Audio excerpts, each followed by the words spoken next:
Donc cette première table ronde vise à montrer comment les savoirs féministes concernant les violences, la façon de les repérer, de les traiter, de les analyser et surtout de chercher des solutions, se construisent en étroite collaboration entre des connaissances, des analyses, des théorisations issues du terrain, des savoirs issus du monde de la recherche et des initiatives soutenues par les institutions. La question des violences faites aux femmes a été un des enjeux majeurs, vous ne l'ignorez pas, des luttes féministes, qui a très très vite articulé des revendications sociales et la production de savoir. Pour mémoire, en France, les mobilisations ont été catalysées par la diffusion en 1975 du livre d'Erin Pizet, « Crie moins fort, les voisins vont entendre ». Et ces mobilisations ont réuni d'emblée à la fois des actrices de terrain, des militantes, dont certaines étaient aussi des chercheuses ou le sont devenues par la suite, des femmes qui appartenaient au pouvoir public, des élus. Et ces luttes ont abouti à une reconnaissance à la fois de l'ampleur de la question, qui était passée sous silence, c'était juste des histoires de couple, également à la prise en compte comme sujet politique. C'est-à-dire un problème qui résulte de systèmes de domination masculine, un problème qui relève de la société en général et est révélateur de ses dysfonctionnements, et non pas un problème relevant purement de problèmes de causes psychologiques et de la sphère privée. Et cette mobilisation a suscité des actions de terrain, comme l'ouverture de structures d'accueil à l'époque, des lois, des rapports, des recherches, même si on sait bien qu'on est loin d'avoir abouti à la résolution du problème. D'ailleurs, nous sommes en plein dans l'actualité, puisqu'il est question des violences et du harcèlement dans la sphère politique. Peut-être qu'on en parlera. Donc, malgré d'inévitables, évidemment, conflits, frictions, voire scissions parfois entre recherche, terrain et institutions, le domaine des violences est exemplaire de la circulation des savoirs féministes et de la collaboration. Et pour une analyse historique un peu plus détaillée, je vous renvoie au livre blanc publié en 2014 par l'Association nationale des études féministes, Le genre dans l'enseignement supérieur de la recherche, qui analyse cette efficacité du triangle de velours dont Florence a parlé. Et donc, croiser en ce domaine les savoirs et les faire circuler, non seulement entre terrain et recherche, mais aussi, et ça c'est très important, dans l'ensemble de la société, est absolument nécessaire et doit encore être développé. On voit à quel point aujourd'hui ces savoirs sont peu diffusés. On l'a vu au cours du procès de Jacqueline Sauvage, quand on avait beaucoup de difficultés à faire comprendre aux gens que la notion de légitime défense, de réponse proportionnelle, devait être évaluée à l'aune de ce que représentent des violences domestiques subies pendant des années. Très différent de la réponse proportionnelle quand on est attaqué dans la rue par un parfait inconnu. Voilà. Donc, avant de poursuivre, je passe la parole à Monique Alperne. Oui. Bon, moi, bonjour.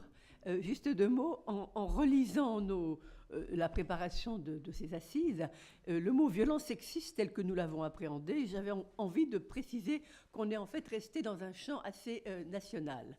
Parce que bien évidemment, aujourd'hui, quand on parle de violence sexiste, on ne peut pas s'empêcher de penser aux violences sexistes comme outil de guerre. Il y a donc tout un pan de ce thème, violence sexiste, que évidemment on n'a pas pu intégrer dans nos travaux. Je ressentais juste le besoin de le préciser. Merci. Voilà, alors nous allons donc nous concentrer sur des initiatives en cours et leurs perspectives. Et donc je vous présente nos différentes intervenantes. À ma gauche, vous avez Alice Debauche, qui est maîtresse de conférences en sociologie à l'Université de Strasbourg, membre du SAGE et chercheuse associée à l'unité démographie, genre et société de l'Institut national d'études démographiques. Sa thèse de doctorat était intitulée « Viol et rapports de genre, émergence, enregistrement et contestation d'un crime contre la personne ». Et elle proposait une analyse de l'évolution des déclarations de viol depuis les années 1970 en s'appuyant sur des sources administratives, des données d'enquête et les appels reçus au numéro anonyme SOS Viol Information.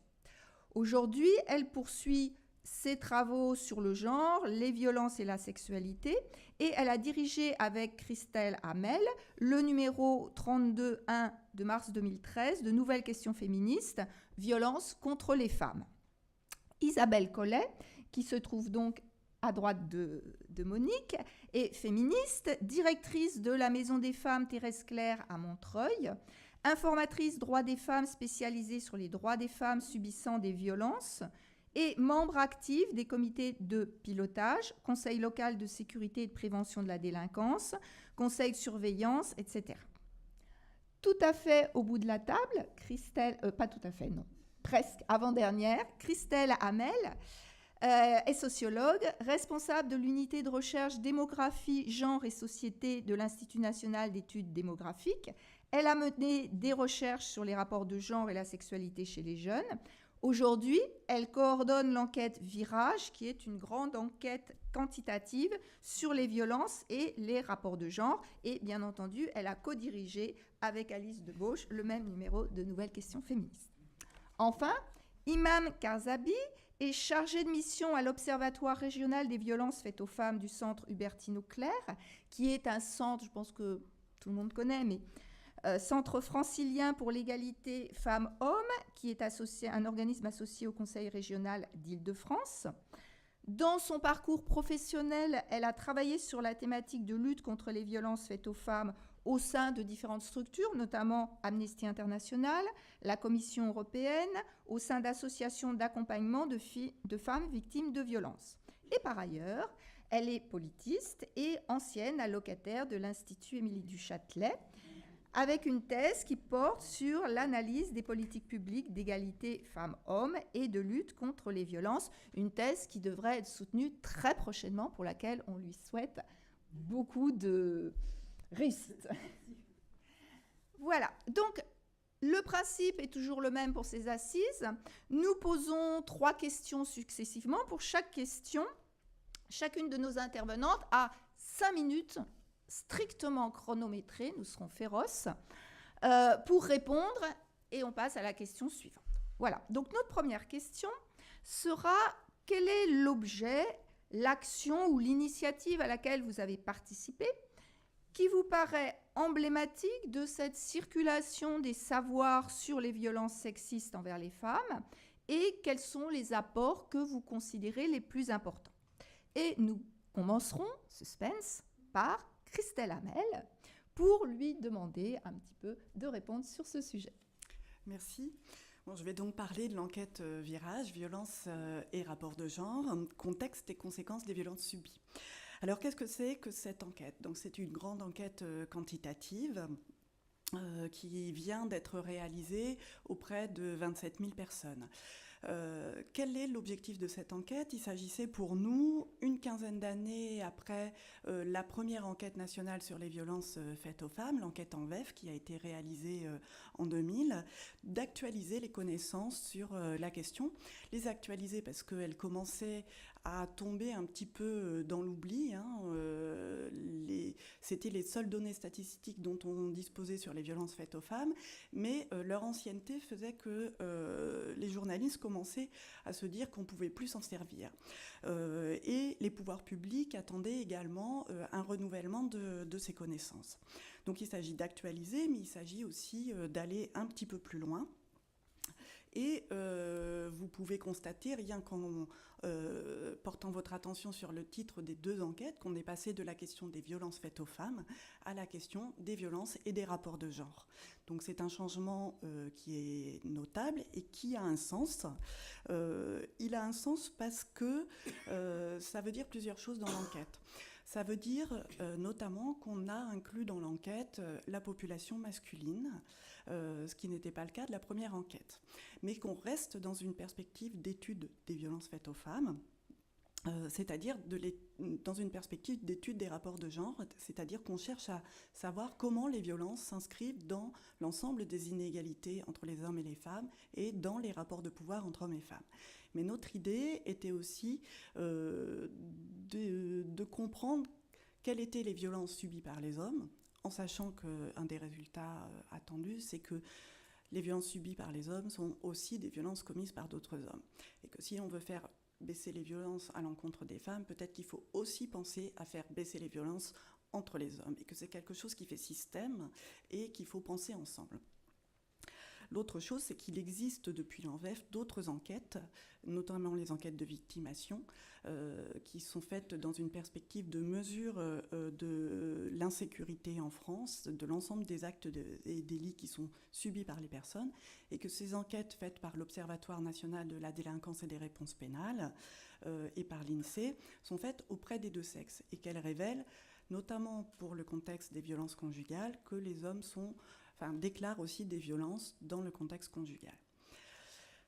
Et ça interroge, évidemment. Et les réponses des hommes sont dans des proportions plus faibles que celles des femmes. Néanmoins, qu'est-ce qu'il y a derrière ces réponses ? C'était un des enjeux qu'on voulait approfondir dans notre enquête, en revenant à un dispositif de mesure des violences, et en particulier conjugales, qui soit plus proche du dispositif qui avait été mis en place par l'ANVEF. Alors, je vous donne un petit exemple. L'enquête ANVEF mesure l'ensemble des violences qui sont subies par les personnes en prenant en considération toutes leurs formes, la dimension psychologique, la dimension sexuelle et la dimension physique, mais aussi la dimension économique des violences dans le couple, alors que l'enquête cadre de vie et sécurité ne prend en compte que deux aspects, les violences sexuelles et les violences physiques, et sans prendre en compte véritablement leur répétition. Il me reste combien de temps ? Je n'ai pas fait attention à mon démarrage. Il reste 2 minutes. Tout va bien. Et le résultat, c'est une divergence au niveau des taux estimés de violence conjugale. Donc, vous connaissez toutes et tous le résultat majeur de l'enquête ANVEF, une femme sur 10 victime de violence. C'est le cas quand on prend en considération l'ensemble de ces violences, donc physiques, sexuelles et aussi d'ordre psychologique, avec la majorité des cas constitués par ce qu'on appellerait aujourd'hui les situations de harcèlement moral dans le couple, donc les violences psychologiques, qui sont définies dans l'ANVEF par un certain nombre de questions où on prend en compte la répétition des faits d'insultes, d'humiliation, de menaces, de chantage. Dans l'enquête cadre de vie et sécurité, les taux de violence qui sont donc sexuelles ou physiques, c'est 1%. Donc on n'a pas la même définition. Donc on passe d'une estimation de nombre de victimes qui est de 1 sur 10 à 1 sur 100. C'est un très gros écart, c'est-à-dire en nombre de personnes, c'est plus d'1 million de personnes dans le premier cas et à peu près 200 000 dans le second. Donc en termes de politique publique, qu'est-ce qu'on fait ? Qu'est-ce que ça implique ? C'est vraiment une question. Et en plus, on a ce résultat auprès des hommes. 0,3% des hommes déclarent des violences commises par leur conjointe. Donc une estimation de 80 000 personnes. Donc on a là un questionnement qui nous a amené à inclure les hommes et à vouloir revenir à une définition plus proche de celle qui avait été portée par l'ANVEF et portée par des savoirs féministes, parce que ce mode de définition des violences était partie des savoirs des associations qui expliquaient comment il y avait un continuum dans les différentes formes de violence. Dans l'enquête cadre de vie et sécurité, il suffit que les faits soient arrivés une fois pour que vous entriez dans la catégorie victime. Et on sait peu de choses sur les contextes et les conséquences de ces violences, notamment sur leur gravité et leurs implications sociales, notamment en termes de santé. C'est ça qu'on souhaite approfondir dans l'enquête Virage. Enfin, c'était une des questions. Deuxième chose qu'on voulait approfondir, c'est la question de l'intersectionnalité des violences. Et donc, on est parti sur une taille d'échantillon très, très, très large pour pouvoir dire des choses plus approfondies sur les situations des populations minoritaires, c'est-à-dire les personnes migrantes et issues de l'immigration, mais aussi les personnes LGBT, sur lesquelles on pouvait dire peu de choses dans l'enquête ANVEF. Voilà. Merci beaucoup. J'avais dit qu'on serait féroce. Bien, maintenant, je passe la parole à Iman Karzabi. Oui, bonjour. Iman Karzabi, je représente ici l'Observatoire régional des violences faites aux femmes. L'Observatoire qui, on peut dire, se fonde son activité sur la mobilisation des savoirs. Ça se trouve au cœur de notre action. Cet observatoire a été créé en 2013 par les élus du Conseil régional d'Île-de-France avec l'impulsion des actrices et des acteurs de la société civile.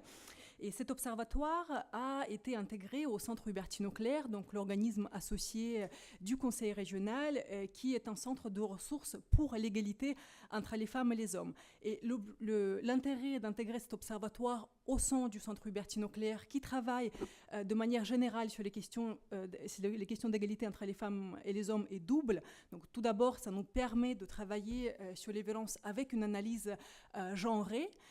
On inscrit ces violences dans le contexte social des inégalités structurelles entre les femmes et les hommes, donc les violences sexistes qui prennent origine dans les rapports de pouvoir et qui sont également un moyen de maintenir en place ces rapports de domination.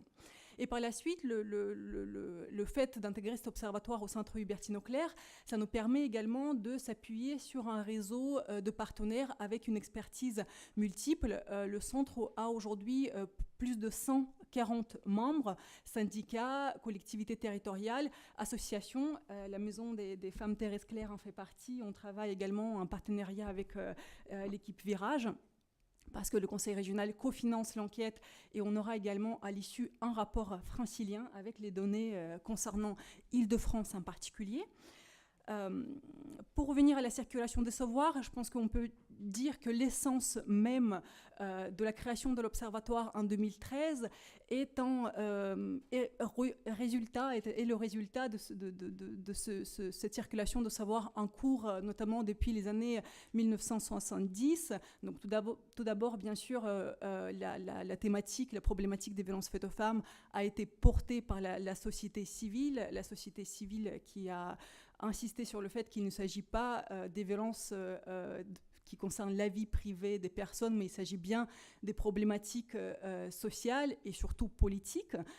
Donc petit à petit, on a eu une prise de conscience des pouvoirs publics sur la gravité des phénomènes et sur l'importance de mettre en place des politiques publiques de lutte, donc avec le renforcement progressif notamment de la législation.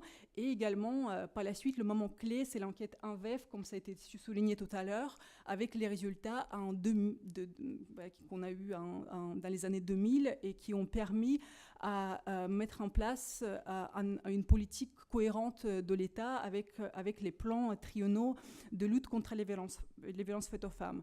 Et petit à petit, les collectivités territoriales se sont engagées également sur ces thématiques, donc à l'instar du Conseil régional qui a créé cet observatoire, mais également des départements et des collectivités au niveau municipal. Et on peut également citer l'observatoire du département de la Seine-Saint-Denis qui existe depuis plus de 10 ans et qui a porté des dispositifs, expérimenté des dispositifs novateurs qui sont aujourd'hui inscrits dans la législation et protègent les femmes sur tout le territoire. Donc très rapidement, en quoi consiste le travail de l'Observatoire régional? Si on peut le résumer, on peut le dire, c'est d'observer pour mieux lutter contre ces violences. Donc tout d'abord, on produit des études qui se basent principalement sur des données associatives et qui nous permettent de mieux comprendre les parcours et les situations des femmes victimes de violences. Nous avons par exemple réalisé l'année dernière une étude en partenariat avec la Fédération nationale Solidarité Femmes. Nous avons analysé les résultats qui sont enregistrés, les données qui sont enregistrées dans le cadre des appels du 3919 et des dispositifs d'accueil des femmes victimes de violences. Ça nous a permis de comprendre mieux les violences auxquelles ces femmes sont confrontées, les conséquences sur leur santé, par exemple la situation professionnelle, économique, ainsi que les démarches qu'elles engagent pour solliciter l'aide. Nous avons dans le cadre de cette étude, également constaté que les jeunes femmes de 18 à 25 ans sollicitent encore très peu ce dispositif d'aide, ce qui nous a incité à mettre en place une étude spécifique que nous menons actuellement sur les violences subies par les jeunes femmes et leur recours aux dispositifs d'aide. Donc on peut dire que voilà, notre activité se base sur un cycle de circulation de savoir parce que nous mobilisons les données de terrain, les données associatives et nous les mettons en corrélation avec les données des études de victimation qui existent au niveau national et nous attendons avec impatience les données de l'enquête Virage. Et chacune de nos études aboutit également à des préconisations très concrètes à destination des pouvoirs publics sur comment on peut aujourd'hui améliorer les dispositifs d'aide aux femmes victimes de violences. Nous avons également nous mobilisons l'expertise très variée dans le cadre des groupes de travail, des outils très concrets qu'on produit pour outiller les professionnels franciliennes et franciliens. Donc voilà, des guides pratiques, une cartographie qui centralise les informations sur tous les dispositifs d'aide qui sont disponibles aux femmes victimes de violences. Et nous menons également des campagnes de sensibilisation du grand public et également des professionnels. Merci beaucoup. Donc, après avoir vu un échelon national, régional, on va peut-être passer encore à un échelon plus local avec Isabelle Collet. Merci, bonjour. Alors, c'était une bonne transition, Imane, merci, puisque tu parles de campagne menée. Et donc, il me semble que la dernière campagne, c'est une affiche sur les violences faites aux femmes. Et il est bien inscrit en bas, adressez-vous aux associations. Bonjour, c'est nous. Alors, les associations qui donc accueillent les femmes victimes de violences travaillent sur de multiples sujets. Je ne m'épancherai pas, vu le temps imparti, sur les moyens, mais ils sont à prendre en compte, les petits moyens associatifs. C'est à prendre en compte dans la volonté, la mobilisation, l'expertise et la créativité que nous amenons aux recherches, aux solutions et mises en place d'actions. C'est très important à garder en mémoire. Donc, la Maison des Femmes Thérèse Claire, nouvellement appelée Thérèse Claire, petit hommage à Thérèse, vous le savez, encore là ce matin. La Maison des Femmes a bien sûr été submergée très très rapidement par cette thématique, comme les autres, la dizaine de maisons des femmes en France, et comme d'autres structures, sous le vocable maison, sous le vocable femme. Il y a 2 messages ici qui font levier immédiat pour être fréquentés en thématique première sur les violences. D'ailleurs, nous allons orienter à partir de 2016 sur cette thématique, car il s'agit bien pour nous ici d'un choix politique. Nous sommes féministes et les violences faites aux femmes restent la partie apparente de l'iceberg de la domination masculine universelle. Et nous avons fait le choix de nous concentrer sur cette thématique et de la politiser encore davantage. De fait, nous accueillons, de fait, nous effectuons un travail dit social. La différence, c'est que nous sommes dits féministes, donc non seulement c'est des heures sup gratos, mais, ça c'est intéressant, mais surtout, on ne fait pas d'accueil si on ne transforme pas politiquement et si nous ne conservons pas un caractère de laboratoire. Merci à l'IEC de nous convier ici. C'est tout à fait dans la lignée de notre travail, de notre posture et de notre pensée. Va-et-vient, mutualisation, recherche, terrain, action. Donc là, on est complètement... qu'est-ce que je me sens bien là. Merci. Il y a quelques années, bon, ok, pas de solution, pas de moyens, femmes victimes de violences, ça émerge en thématique sur des dates marronniers type 25 novembre, sur des moments de campagne, sur des groupes aussi qui se saisissent de ce travail. Mais au final, qu'en est-il des observatoires? L'Observatoire Seine-Saint-Denis a créé effectivement de beaux outils, belles réponses, il y a une dizaine d'années, il y a quelque temps. Mais on ne s'y retrouvait plus forcément. Par rapport à l'évolution, tu parlais des dates... il est trop loin, ce micro. Tu parlais des dates enquête 2000. Bon, ben nous, on a un peu la même problématique avec une image Seine-Saint-Denis super novatrice, mais super novatrice d'il y a 10 ans. Donc là, l'évolution des sociétés, des situations, l'appropriation des lois par les hommes qui donnent des réponses type « je suis victime de violence », ça faudra que je te rencontre et te passer un certain nombre d'informations là-dessus. Bref, l'évolution des choses nécessitait d'autres réponses, d'autres... Et alors, vous parlez d'hybridation. Ben, c'est ce qu'on a fait.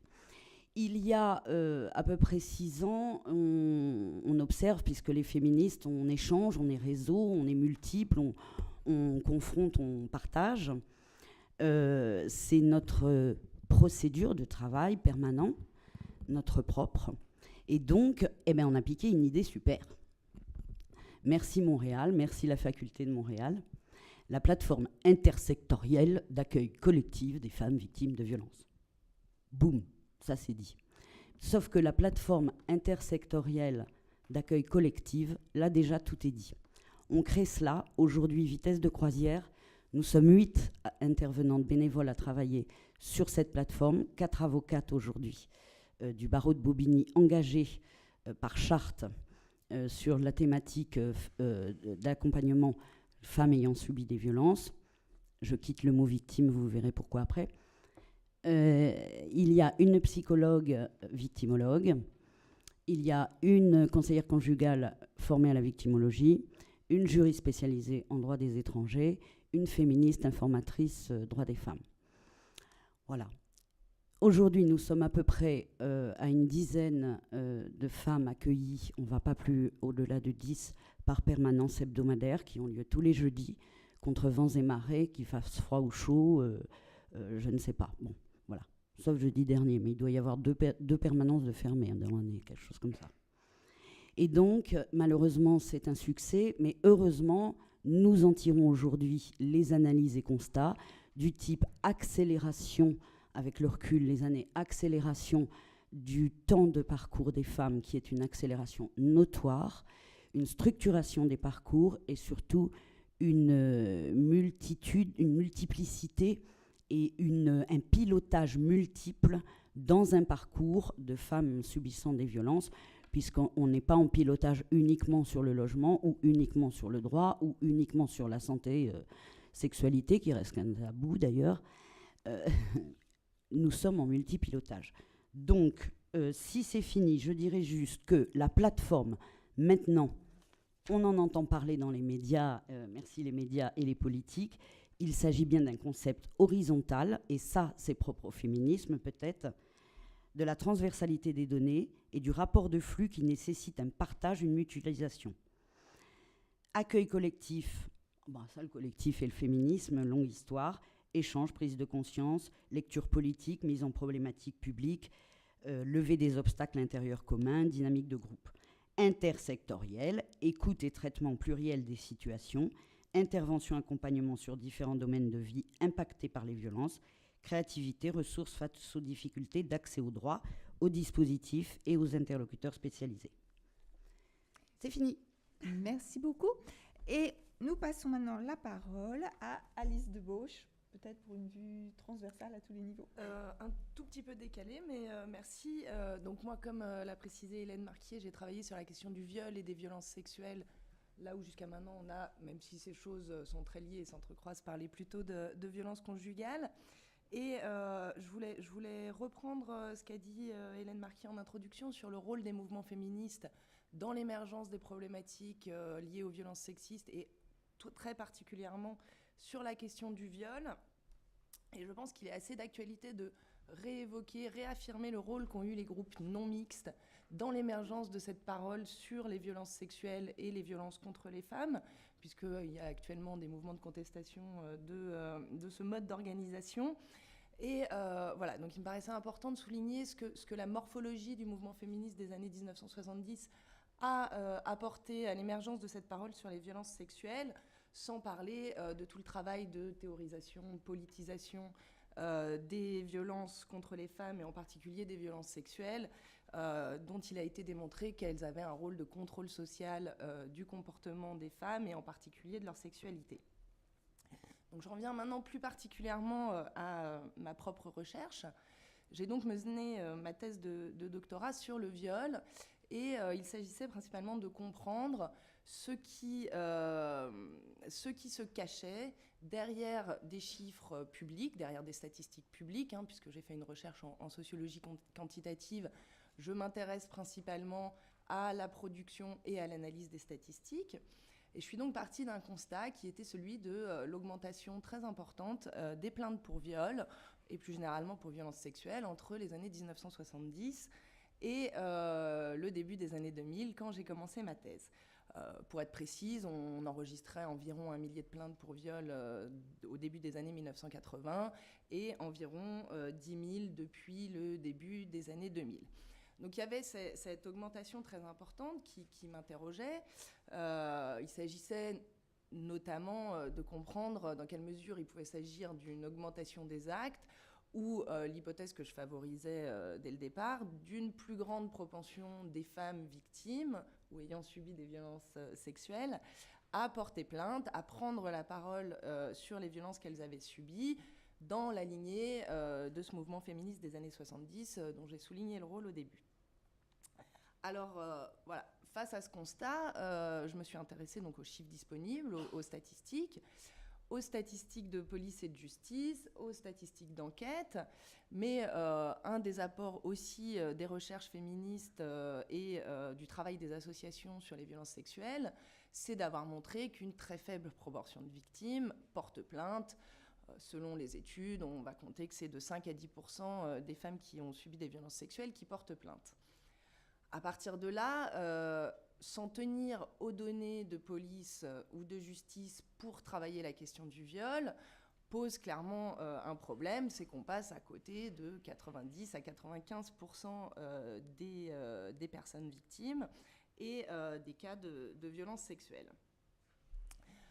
Par ailleurs, le filtre juridique donne une certaine orientation aux violences sexuelles qu'on peut saisir par le biais des statistiques de police, puisqu'il y a un travail de sélection sur lequel je reviendrai éventuellement, mais voilà.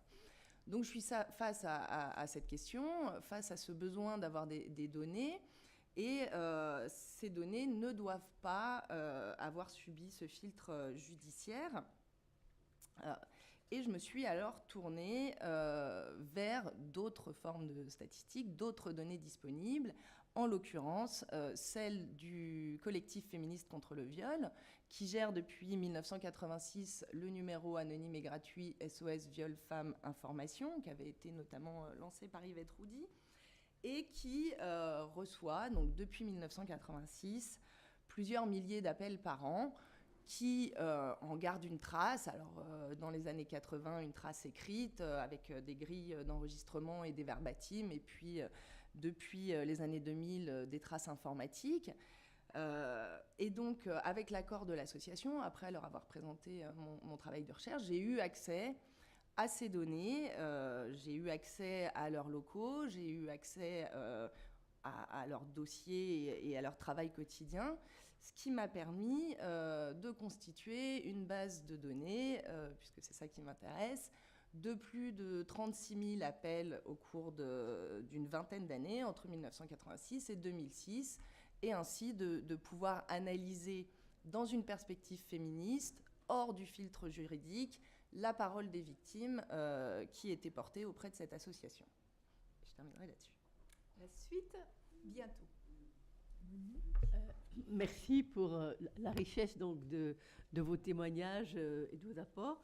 Nous arrivons à la deuxième question. Évidemment, comment tous ces travaux, tous ces savoirs ont-ils été reçus par l'environnement sociétal? Quel déni, quelle opposition, quelle critique? Au contraire, quel élan ont-ils mis en marche pour que justement ces processus se développent et se perfectionnent. Donc c'est cela notre deuxième question. Et donc je commencerai cette fois-ci par Alice Debauche, à nouveau. Je peux reprendre voilà. le fil. Merci beaucoup, c'est formidable. Et 5 minutes chacune, s'il vous plaît. Alors, juste pour donner un tout petit aperçu des résultats auxquels je suis arrivée à la fin de mon travail de thèse, globalement, ce que j'ai réussi à montrer, c'est que derrière cette augmentation des enregistrements du viol, derrière cette augmentation du nombre de femmes victimes qui prennent la parole, on avait en fait un dévoilement progressif des différentes formes de violences sexuelles au cours du temps, qui sont passées... Voilà, au moment dans les années 1970, par l'action des mouvements féministes, on a commencé à entendre parler des violences sexuelles dans l'espace public, des violences sexuelles dans les relations amicales, dans les relations de travail. Donc ces violences-là ont été connues dès le début, ont fait l'objet de déclarations, alors évidemment pas toutes et pas toujours dans des bonnes conditions, mais au cours du temps, on a vu l'émergence aussi des violences sexuelles subies dans un cadre familial, les violences sexuelles intrafamiliales au cours des années 80, notamment par la diffusion de témoignages écrits mais aussi dans le cadre de la création du collectif Féministes contre le viol, qui donc s'est créé en 86, et a été confronté à cette émergence de la parole de femmes victimes de violences sexuelles au sein de la famille, parfois des dizaines et des dizaines d'années auparavant. Et puis ce mouvement se poursuit au cours des années 2000, notamment avec l'enquête en VEF, qui a permis de mettre la lumière sur les violences au sein du couple, parmi lesquelles les violences sexuelles. Et donc on observe dans les différents enregistrements l'apparition d'une parole sur les viols conjugaux, même si elle reste encore extrêmement complexe, hein, bien sûr. Mais voilà, donc un mouvement de dévoilement progressif qui montre bien comment l'organisation, enfin les liens entre monde politique, recherche et travail associatif permettent de libérer, alors avec toutes les limites que je peux y mettre, mais quand même libérer partiellement la parole des victimes. Alors, sur la réception de ces travaux, voilà, je voulais souligner l'importance du travail en collaboration avec le collectif Féministes contre le viol, à qui j'ai pu restituer ces résultats. J'ai notamment publié une partie des résultats dans leur bulletin annuel, ce qui leur a permis aussi de faire valoir ce type de recherche, ce type de résultats pour des demandes de financement. Et on sait combien c'est devenu compliqué pour les associations de se financer. Donc voilà, des choses plutôt positives dans la collaboration. Mais pour parler plus précisément des résistances, je fais un tout petit point résistance sur le début de ma recherche en particulier, quand j'ai commencé à parler du fait que je voulais travailler sur le viol dans l'espace académique et en particulier chez certains sociologues. J'ai eu à subir quand même un certain nombre de commentaires graveleux et plus que déplacés, en particulier des collègues qui s'interrogeaient sur mon éventuel recours à de l'observation participante sur le sujet des violences sexuelles, d'une légèreté et d'une élégance voilà, que je souligne aujourd'hui, et qui m'a immédiatement confrontée en fait à ce qu'évoquait Monique, ce déni, cette résistance auquel la parole sur les violences, qu'elles viennent de personnes qui l'ont subi, de chercheurs ou d'associatifs, est systématiquement confrontée.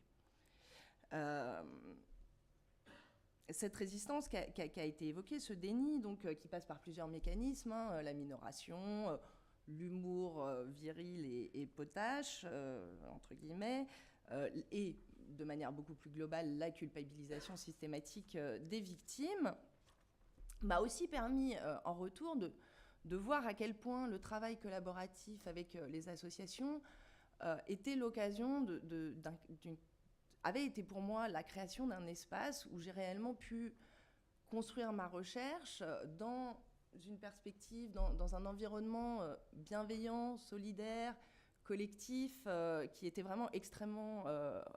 qui était essentiel en fait pour moi pour mener à bien cette recherche qui m'a quand même confrontée à des choses extrêmement difficiles. Et pour finir sur ce point, je voulais souligner à quel point la circulation des savoirs est essentielle sur le sujet des violences sexistes, puisque travailler sur les violences sexistes, en être victime, mais aussi travailler sur le sujet, modifie finalement considérablement la façon dont on voit le monde. Elle transforme, ça a un impact non négligeable sur sa propre personne, et c'est quelque chose dont j'ai fait l'expérience. Et cette circulation des savoirs, qui n'est pas seulement une circulation des savoirs, mais des expériences, des liens, et voilà, toute cette mise en commun des expériences et des savoirs est absolument essentielle pour réussir à surmonter les difficultés qu'il y a à travailler sur les violences sexistes. C'est pas la parole. Merci beaucoup. Je voudrais donner la parole donc à ma voisine. Je bénéficie toujours de bons enchaînements parce que effectivement la question, tu finis par les difficultés et tu viens de dire les paroles sur les violences est systématiquement confrontée. Alors effectivement, cette fameuse question, les plus, les moins, le bon accueil, qui, mauvais accueil, qui, comment, pourquoi, eh bien nous y sommes confrontés. Bon, d'abord parce on se targue d'être féministe. Alors bon, déjà, comme carte de visite, on fait mieux. On sait que il y a un rejet, on n'est pas du tout encore à la mutualisation et à la synergie des cultures professionnelles. Et il est bien évident que des cultures profondes, je ne parle pas des individus, il y a toujours des gens géniaux et heureusement on bosse ensemble, mais il y a quand même des cultures qui font qu'il est très difficile de ne pas se faire fermer les portes immédiatement quand il y a le mot féministe.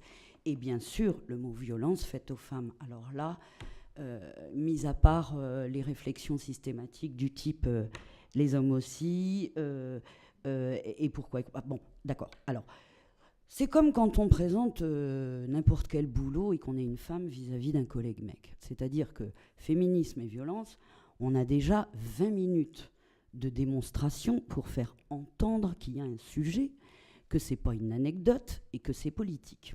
Ouf. Alors déjà, faut être entraîné et avoir des bouteilles d'eau. Je dis pas pardon. Et c'est une blague. Et donc, c'est une blague. Mais j'ai soif quand même. Merci. Et donc, faut être entraîné, c'est vrai. Et du coup, tu as dit aussi quelque chose de formidable. Merci. C'était une blague. Et c'est que ça nous imprègne. On est tellement entraîné, on est tellement en décodage permanent qu'on est une éponge permanente, un relais interface permanent de traduction, de déconstruction, de conscientisation. Donc ça, il faut le gérer en plus, donc c'est pas évident. Alors, si on prend l'exemple de la plateforme intersectorielle d'accueil collectif des femmes ayant subi des violences, eh bien, ma foi, évidemment, on rencontre un enthousiasme au fur et à mesure du temps et des années, surtout de deux groupes. Le premier groupe, c'est le terrain, le public, les femmes elles-mêmes et les professionnels du territoire. Alors, le terrain, pourquoi ? Parce que le terrain, il réagit immédiatement, il n'y a pas besoin de com, il n'y a pas besoin d'affiches. Il y a tellement une carence, une certaine opacité sur les dispositifs existants, un tel manque de mutualisation, justement, interprofessionnelle, etc., etc. Et c'est en train de se mettre en place et on évolue, et heureusement, on est toutes là pour ça. Mais il y a un tel besoin, un tel essoufflement et une telle violence produite sur les professionnels et les acteurs, actrices eux-mêmes, elles-mêmes, que évidemment, ils viennent immédiatement, ah oui, qu'est-ce que c'est ça ? Hop, ils adhèrent, hop. On est passé de 2 bénévoles en 2 ans à 8 bénévoles, 3 bénévoles à 8 bénévoles. Ce qui accueille bien aussi, ce sont les institutions type ministère, Haut Conseil, Institut, les institutions et instances qui réfléchissent, qui travaillent, qui recherchent ou qui ont besoin d'informations immédiates sur les états de lieux, les expertises et les résultats labos. Moi, je reste toujours très étonnée que nous ayons été reçus du temps du ministère Najat Vallaud-Belkacem, ministère droits des femmes. On a été reçus directement après l'audition de 20 personnes, dont l'Observatoire, la MIPROF, etc. On a été reçus à nouveau immédiatement par le cabinet qui a voulu aller plus loin avec nous, petite assoce de terrain, enfin je dis petite, c'est bon, assoce de terrain, alors qu'il y a quand même dans l'organigramme du passage d'informations, recueil, analyse et diffusion, il y a quand même moultes entités et personnes ressources, type délégation départementale droits des femmes, il y a quand même normalement des courroies qui permettent d'aller vite sur l'information, l'analyse et la mettre en perspective. Eh bien, on est venu donner directement le matériau, l'expertise, interroger les problématiques, et le ministère avait besoin de ça, mais clairement, violemment. Donc ça m'interroge. Et le côté, juste pour finir, partie négative, effectivement, je reste couate depuis 5 ans, que nous avons 5-6 ans, que nous avons créé cette idée, et puis d'autres, comme les alertes dysfonctionnement, comme des outils comme cela, nous n'avons quasiment été jamais interrogés par des entités dont ce sont les missions, les financements et les missions. Donc je reste couate. Merci. Merci. Donc ma prochaine intervenante, c'est effectivement Christiane Hamel. Alors, quelle réception des travaux sur les violences? Je vais parler un petit peu de la réception des résultats de l'enquête ANVEF. Vous savez sans doute que cette enquête a eu des retentissements très importants. D'une part, elle a déclenché des politiques publiques et qui se sont surtout traduits par la formation des professionnels, notamment police-justice, un petit peu médecins, mais là ça n'a pas trop avancé, sur l'accueil des victimes de violences dans les commissariats, même s'il reste beaucoup à faire, et des campagnes de sensibilisation télévisée, la mise en place de numéros verts, notamment le 3919. Donc, il y a eu vraiment une prise en compte, une transformation de la question des violences, notamment des violences conjugales, comme objet de politique publique. Ça, c'est quelque chose d'acquis. Il y a eu aussi des polémiques. L'ANVEF a été accusé de surestimer les violences faites aux femmes. On a dit « et les hommes », évidemment. Donc 10 ans après, 15 ans après, la question de « et les hommes », eh bien, on s'est dit, bon, ok, on va prendre la question en main et les hommes. Donc, on les a inclus dans l'enquête. Et l'enquête ANVEF n'est pas une enquête que sur les violences conjugales. Elle traite aussi de la violence dans l'espace public, de la violence dans le contexte du travail, de la violence intrafamiliale pendant l'enfance et l'adolescence. Et je pense que sur toutes ces questions-là, on va pouvoir faire des comparaisons hommes-femmes qui vont être vraiment très intéressantes et apporter des éclairages qui vont éclairer le débat. Alors, quand on se lance dans des travaux de grande enquête, comme ça, la réalisation de grande enquête, on commence par faire une revue de littérature. On se dit, bon, depuis l'ANVEF, qu'est-ce qui s'est passé en termes de connaissances sur cette question ? Eh bien, il faut bien dire que finalement, la revue de littérature a été assez rapide. Parce qu'il ne s'est pas passé grand-chose. Et on a l'impression que l'étude des violences est restée un peu cantonnée dans le champ des études statistiques et de la démographie. Et autant on peut dire que les études de genre se sont quand même très approfondies, développées dans le domaine de l'étude des trajectoires scolaires. Les différences d'orientation scolaire des garçons et des filles sont très connues. La question de la socialisation des garçons et des filles, c'est des thèmes traités. Les inégalités au travail, il y a une vaste littérature, la répartition des tâches dans le couple. Là, ce sont des sujets où il y a beaucoup de choses. La revue de littérature sur les violences, on dirait que les chercheurs ont peur, et de fait, les chercheurs ont peur, parce que moi, une des questions à laquelle je suis confrontée de manière régulière, c'est comment tu fais pour travailler sur un sujet pareil. Ça. Et puis, la deuxième chose, c'est si tu travailles là-dessus, c'est qu'il a dû t'arriver des trucs. Donc, il y a quelque chose de repoussoir. Et puis, je dirais aussi, il y a le stigmate de victime. Les victimes, c'est pas très intéressant, c'est pas très sexy, c'est nul, c'est naze. On est tellement dans une recherche d'empowerment que quelque part, la vision qu'on a des victimes, elle est très, très dégradée. Et on n'a pas tellement envie d'être associé à des personnes jugées fragiles, faibles, etc. Et ça joue beaucoup, je pense. C'est une des explications au faible développement de ces recherches, la peur d'être confronté à la question de la violence, et puis le stigmate qui irradie les victimes, autour des victimes. Maintenant, comment l'enquête a été réceptionnée par les enquêtés elles-mêmes, les enquêtés hommes et femmes. Je dirais que le questionnaire, il est long, il est répétitif, on pose des questions dures sur les violences psychologiques, les violences sexuelles, les violences physiques, tentatives d'étranglement, tentatives de meurtre, des choses comme ça, ça va, c'est pas très drôle. Mais je dirais que quand on a eu des victimes au bout du fil, le moins qu'on puisse dire, c'est que elles avaient envie de parler et elles avaient envie d'aller jusqu'au bout du questionnaire, quand bien même le questionnaire était long. Et les personnes qui abandonnaient le questionnaire en cours de route, c'était certainement pas les victimes. À la fin, les victimes nous ont dit merci. Il y a eu pour elles parfois des prises de conscience un peu dures, parce que quand on répond oui à des batteries de questions en chaîne, à la fin du questionnaire, on est un peu secoué et on se dit tiens, là, il faudrait que je fasse quelque chose. Mais il y a eu une volonté de parler. il y a eu aussi du côté de... il y a eu des réactions différentes du côté des hommes et du côté des femmes, et il y a eu de l'incrédulité du côté des hommes, et parfois des attitudes... Alors, je dirais la majorité des hommes enquêtés ont été des hommes attentifs, écoutant silencieusement et parfois avec une certaine gravité, répondant le mieux possible aux questions, comprenant l'enjeu, la gravité de ce qui leur était posé comme question, notamment sur les questions de violences sexuelles et de violences conjugales.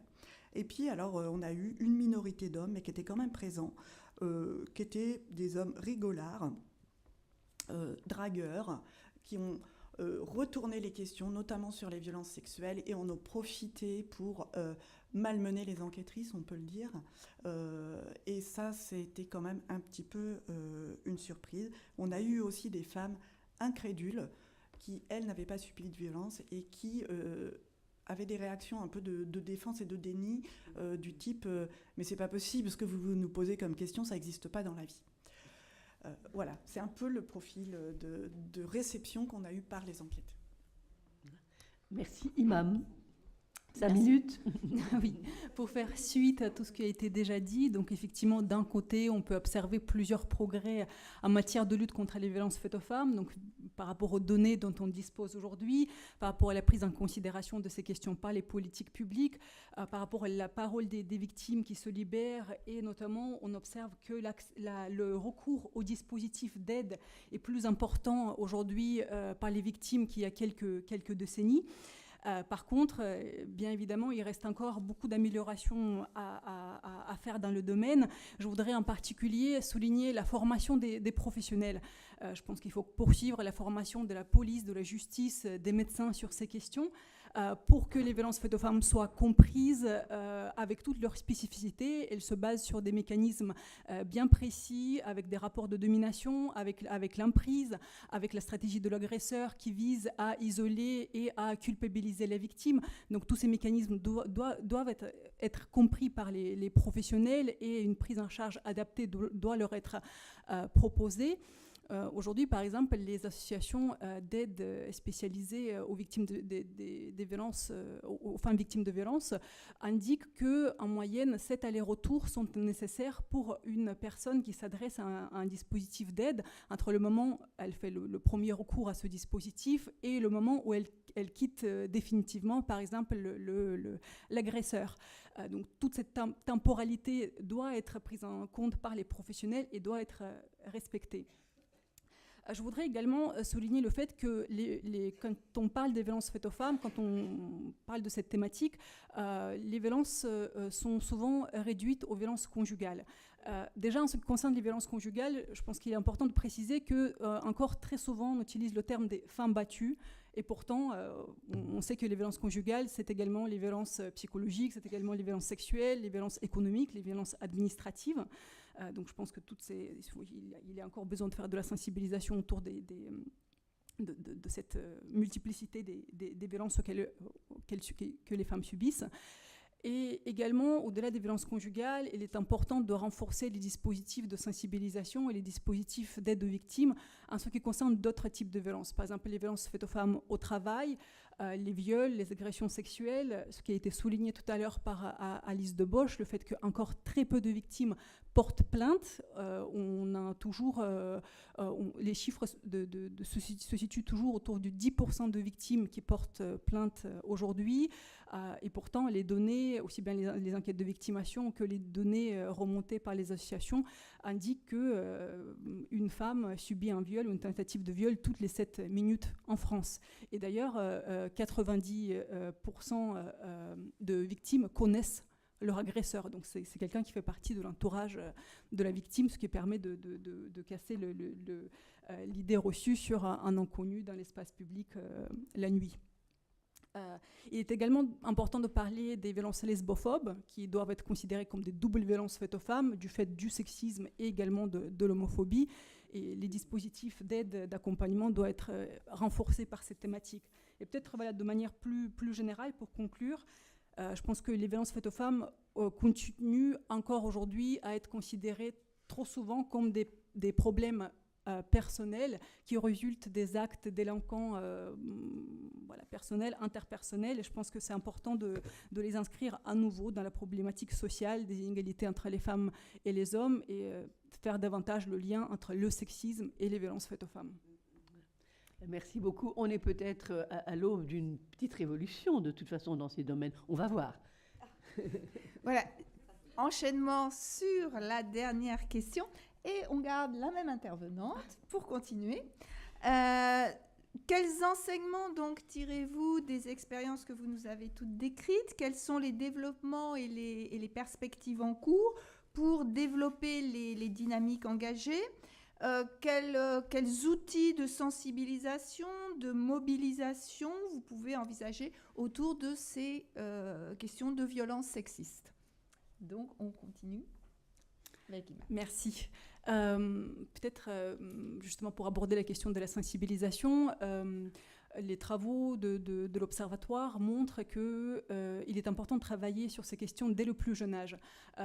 Travailler sur la socialisation genrée, sur le fait que les filles et les garçons sont aujourd'hui enfermés dans les rôles sociaux limités, binaires, hiérarchisés. Donc je pense que pour prévenir les violences, il est important de travailler sur ces questions dès le plus jeune âge et sensibiliser les filles et les garçons dès le plus jeune âge et déconstruire avec elles et avec eux ces normes sociales.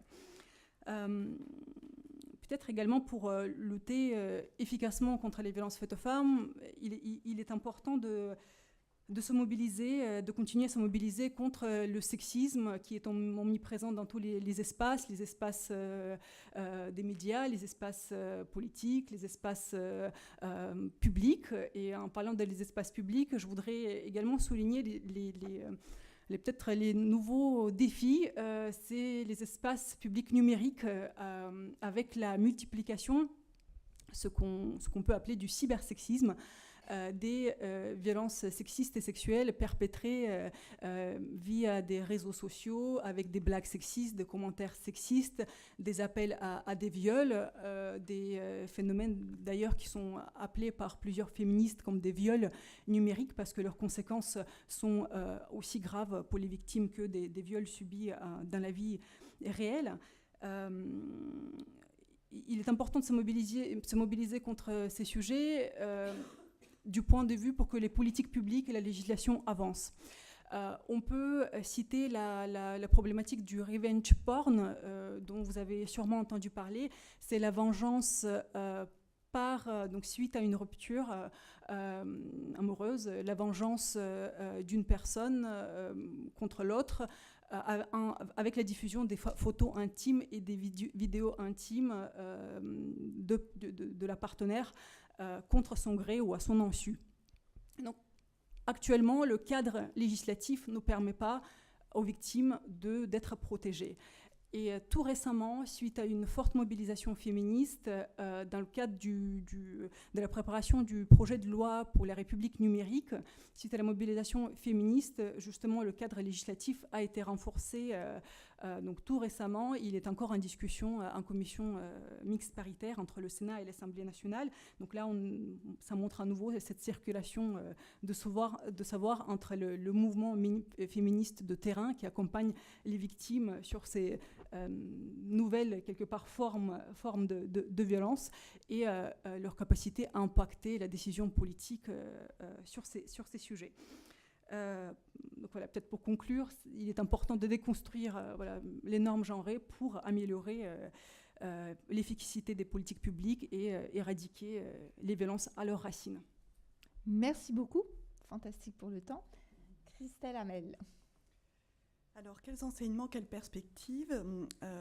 J'ai envie de parler de la question des financements de recherche. D'abord pour dire que quand on a lancé le projet, on est allé voir le ministère des droits des femmes qui venait de s'installer pour obtenir les premiers soutiens. Et on a eu un soutien immédiat et très fort qui couvre la moitié quasiment du coût de l'enquête. Sachant que les grosses enquêtes quantitatives, là, c'est un budget de 3 millions d'euros. Mais quand même, c'est total. il s'est avéré quelque chose qui me semble important de souligner, c'est que, d'abord, le ministère des droits des femmes était celui qui avait le plus petit portefeuille, je pense, de tous les ministères, et c'est celui qui est le plus gros contributeur, ce qui me semble un petit peu problématique, parce qu'à mon sens, tous les autres ministères avaient vraiment vocation à participer à une hauteur plus importante. Donc on a plusieurs ministères participants, mais il faut dire que sans le ministère des droits des femmes, je pense qu'on n'aurait pas démarré. L'autre chose, c'est que ce ministère des droits des femmes a des budgets plutôt d'intervention sociale, pas tellement des budgets de financement de la recherche. Donc on s'est trouvé dans une situation de mise en concurrence, en fait, de travaux de recherche, de financement de travaux de recherche et de financement des associations. Et du côté des structures de financement de la recherche, eh bien, il n'existe aucun financeur, l'Agence nationale de recherche qui lance des appels d'offres tous les ans, lance des appels d'offres dont les montants ne couvrent pas plus de 10% d'un tel projet. Donc on est obligé d'aller chercher ailleurs. Autant dire qu'on est dans un contexte là où financer des travaux de ce type est extrêmement compliqué. Notre équipe a passé un temps phénoménal. D'ailleurs, il faudrait qu'on estime le coût du temps passé à trouver les financements, parce que quelque part, au bout d'un moment, ça finit par être pas être très rentable. Tout ça pour dire qu'à mon sens, il est temps de créer une agence nationale de recherche sur les violences de genre, comme il existe une agence nationale de recherche sur le sida, comme il existe d'autres agences nationales de recherche sur des thématiques particulières, parce que d'une part, comme je l'ai dit tout à l'heure, on a un retard dans le développement des recherches sur cette thématique dans le domaine du genre, et là, si on ne trouve pas... si on ne fait pas des appels d'offres ciblés, on est en concurrence avec tellement d'autres choses, et le thème des violences n'est pas encore vraiment vu comme une question de recherche. Je pense que là, on va continuer dans notre retard si on ne prend pas la mesure de cette nécessité. J'aimerais aussi dire là, sur un autre versant, à quel point je trouve satisfaisant de travailler sur ce sujet, peut-être pour rassurer, et dire combien de fois on vient me dire merci, combien de fois on vient de me dire c'est vraiment formidable ce que vous faites, et à quel point c'est satisfaisant d'avoir ces retours-là. Oui, on est confronté à d'autres formes de critiques, à des formes de critiques, mais à quel point ça donne du sens au travail de recherche, et c'est important, et à quel point la collaboration et le travail avec les associations est aussi quelque chose de très, très satisfaisant. Et dernière chose que j'aimerais souligner, qui a été évoquée par ma voisine, la question du mot victime. Je pense que c'est vraiment un vocabulaire en fait qu'il faut questionner. Il est problématique en fait parce qu'il assigne les personnes à une identité, à quelque chose qui est figé et qui est stigmatisant. Qui ne met pas en lumière toutes les formes de résistance, les stratégies qu'elles mettent en œuvre pour contourner les violences, les faire cesser, en sortir, etc. Je ne suis pas sûre que quand on subit des violences, c'est à travers ce mot-là qu'on a envie de s'identifier. Donc aussi dans les campagnes de prévention, je pense qu'il y a quelque chose là qui doit être mieux pensé, et peut-être qu'il ne faut pas s'adresser non plus dans les campagnes de prévention qu'aux victimes, mais aussi à toutes les personnes qui les environnent, et responsabiliser l'ensemble du corps social. Et pour terminer, j'aimerais dire qu'il y a vraiment plein de thèmes de recherche qui pourraient être lancés. En droit, par exemple, on n'a pas beaucoup de travaux de comparaison internationale sur les définitions des violences, sur le fonctionnement du système judiciaire. Là, il y a un champ de recherche très, très large à développer. En matière d'enquête quantitative, on pourrait développer des enquêtes de moindre ampleur qu'une grosse enquête nationale comme Virage. Par exemple, faire des enquêtes sur l'expérience des violences dans les centres, dans les services d'urgence des hôpitaux. Ça aiderait vraiment à voir quelle est la proportion de victimes de violences intrafamiliales qui arrivent dans ces services, et ça permettrait de former les médecins. Sur la question de la prostitution il y a eu tellement de débats autour de elles sont victimes, pas victimes, mais on n'a pas de travaux de recherche en fait. Donc on peut multiplier les thématiques sur lesquelles on pourrait développer des recherches. Et si vous avez envie de vous lancer sur ces questions, j'ai plein d'idées à vous proposer. Merci beaucoup. Donc c'est un appel à projet. Je peux rajouter que nous, à l'université, on est aussi très preneuses et preneurs d'étudiantes et d'étudiants sur ces sujets-là. Mais c'est vrai que on n'a pas énormément de candidatures sur ces thématiques-là. Donc voilà, c'est ouvert, c'est un plus, n'hésitez pas. Je passe maintenant la parole à Alice Debauche. Puisqu'on parle des étudiants qui se lancent dans ce genre de sujet de recherche, voilà, moi, ce que je voulais dire par rapport à ce que disait Christelle Hamel sur la reconnaissance dont nos travaux et notre investissement peuvent faire l'objet, j'aurais tendance à dire que je peux pas dire ça complètement, mais elle est quand même essentiellement hors de l'académie et hors des espaces de recherche. C'est-à-dire qu'effectivement, dans le travail avec les associations, dans le travail avec les personnes victimes, même si le terme semble poser certains problèmes, il y a effectivement cet échange, ce partage, cette forme de reconnaissance. C'est un peu plus compliqué dans le monde académique. Je vous ai exposé certains des retours dont mon travail avait pu être l'objet. La question des financements est aussi essentielle. Bon, ma thèse n'était pas financée, mais c'est loin d'être la seule. Des enquêtes du type Virage peinent à trouver des financements. Et c'est quelque chose de très important à souligner.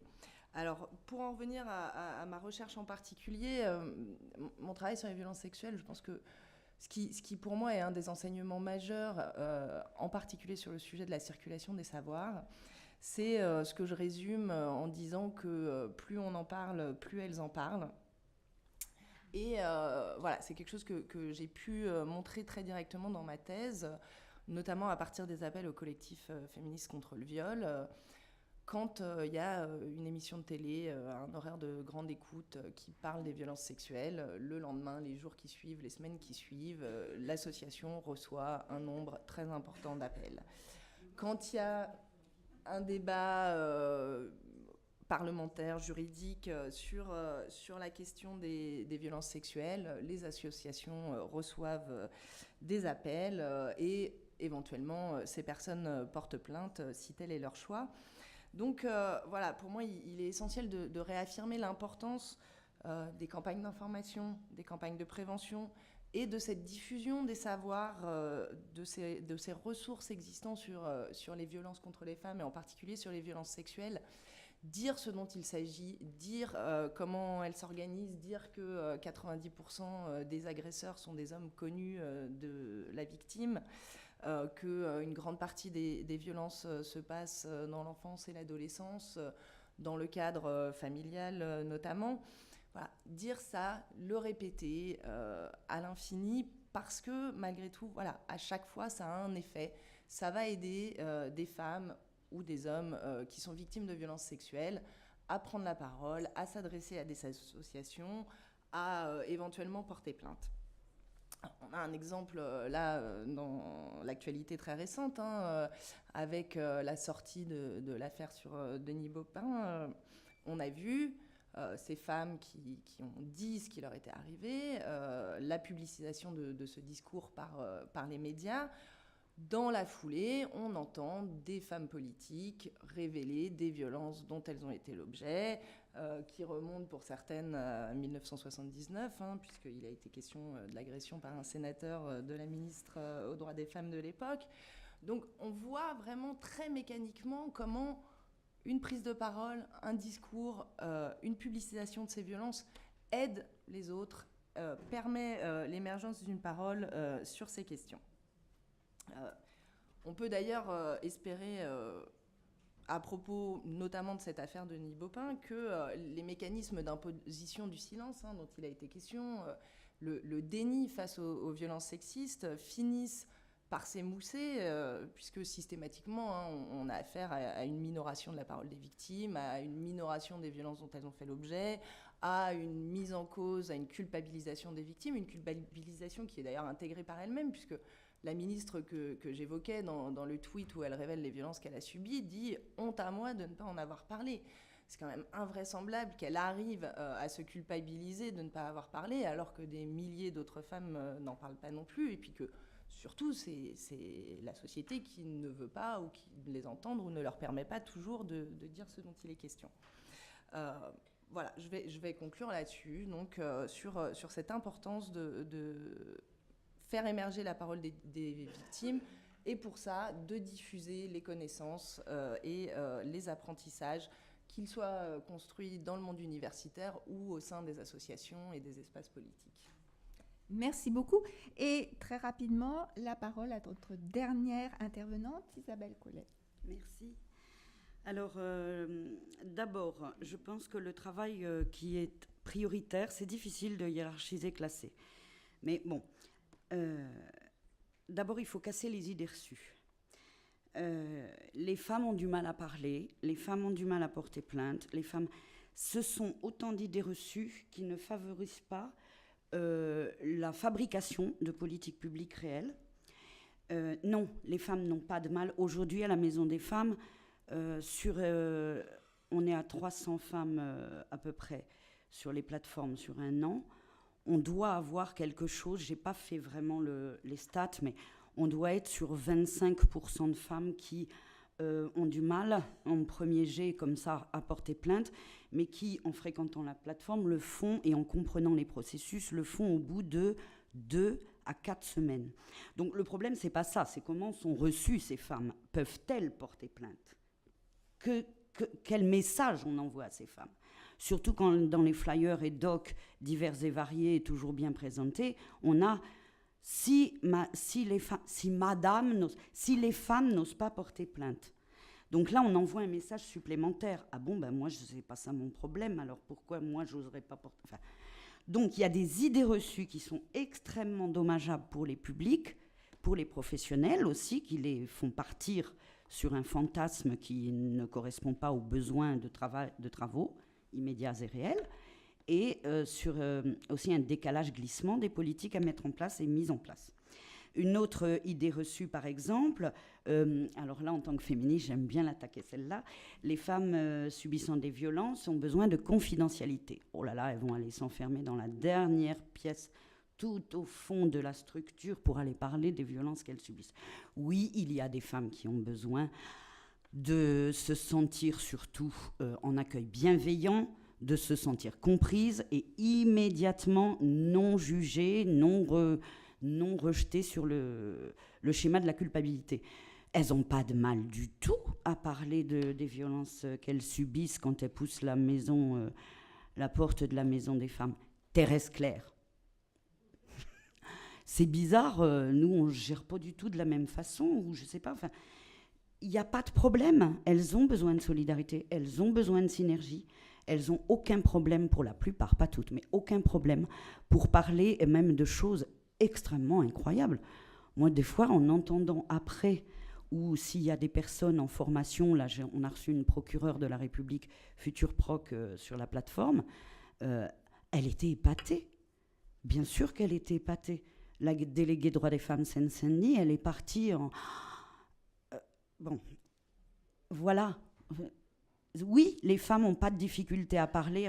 Et en déconstruisant ces idées reçues, on avance énormément. Violence conjugale, tu en as parlé, il faut faire sauter. Moi, je me souviens, ça fait 5 ans qu'on se bat pour faire sauter le mot conjugal. Travail, famille, patrie, c'est bon, on nous l'a déjà fait. Donc, conjugal, il faut le faire sauter comme concept aussi. Des choses comme ça. Alors, la deuxième chose, tu en as parlé, victime. Effectivement, bon, je pense qu'il y a un historique, il y a Badinter, il y a l'aide aux victimes, donc les premiers financements, les premières orientations à l'Hôtel Dieu, etc. Donc, effectivement, le mot victime a perduré, mais il faut, nous, le combattre, puisque c'est remettre sur un pied d'égalité et transformer la personne en actrice et pas victime. Ça lui permet d'accélérer elle-même, de prendre des décisions et faire des choix. Elle n'est pas obligée de subir des avocats ou des avocates qui n'y connaissent rien aux violences faites aux femmes, etc., etc. et d'être actrice, de recouvrer une certaine dignité, ce qui n'est pas évident. Donc il faut absolument se transformer nous-mêmes professionnels avec les femmes ensemble. Et là, c'est du collectif pur, hein, c'est pas de la hiérarchie, je sais, distribution d'un savoir, c'est vraiment une mutualisation. Ensuite, alors il faut accélérer. En 3, développement intersectoriel. Oui, on a un problème de frein dû à une imperméabilité des cultures professionnelles qui, du coup, si elles avancent plus, le secteur social, par exemple, si il y a un contenu qui est très différent et qui est en carence de contenu, par exemple, sur la posture de femme et pas de mère, pas de famille, pas de... Voilà. Donc, si on ne fait pas avancer les axes et les réflexions en même temps dans des cultures professionnelles simultanément, on aura toujours des parents pauvres et enfin des freins énormes par secteur, section, etc. Et pour la personne qui n'est pas découpée en tranches, elle qui est voilà. Ensuite, là j'en suis en 3 et il y a 5. Alors attendez, il faut galoper. Il va falloir au 5. résumer en 10 secondes. Au 5. Bon, alors on dit toujours la même chose, c'est d'abord un choix politique. On le redit, oui, c'est un choix politique. Oui, toujours et encore, et ça avance. Mais un choix politique, il ne suffit pas de le dire. Je pense qu'il faut nommer clairement les choix à faire. Quels sont les outils pour effectuer des choix politiques et qui font partie des mécanismes de choix politiques. Un choix d'investissement, tu parlais de recherche. Il faut vraiment un choix structurel. À qui on donne les fonds? Pour quelles compétences? Pour quels services? Pour quel mécanisme et quel organigramme? Il y a peut-être des questions à se poser. Il y a peu d'argent, mais il y en a. Il y a peut-être des choix structurels et des choix de financement qui retardent. Mais bon, alors c'est pas la théorie du complot, mais c'est pas non plus un hasard.